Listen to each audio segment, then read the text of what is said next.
Wise Dan, a jaw-dropping performance. The Ricoh Woodbine Mile has become a race of serious consequence for fall campaigns and the Breeders' Cup. Wise Dan's back-to-back victories propelled him to repeat glory in the Breeders' Cup Mile and double up on Horse of the Year honors.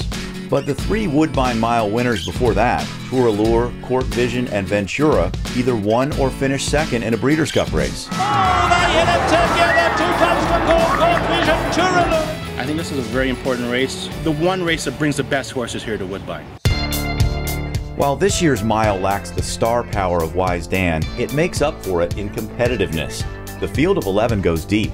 In a dramatic stretch run, Kagan a short lead. Trainer Mark Cassie has a formidable pair of entries with Kagan and Lockout, the 1-2 finishers in last month's Play the King Stakes. Now he's got some room. Another key setup for this Woodbine Mile was the 4-star Dave at Saratoga. 3 of the top 4 show up here.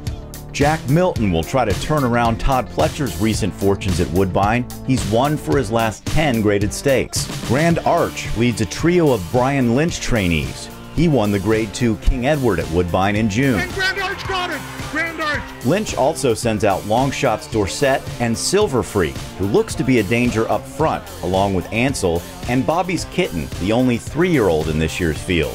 On to score decisively in the Penn Mile. The field's only European shipper is Tradestorm, who rallied for 3rd behind Wise Dan in last year's Woodbine Mile.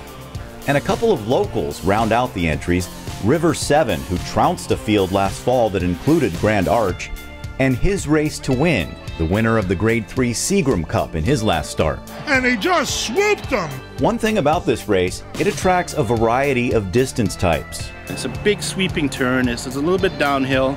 You get horses that can go 7/8 and they'll fit right in here, and horses that can go 1/16, 1/8 are going to be right there also. Whoever gets home first in this $1 million event, one thing's assured. They'll have a spot waiting in the starting gate for the Breeders' Cup Mile.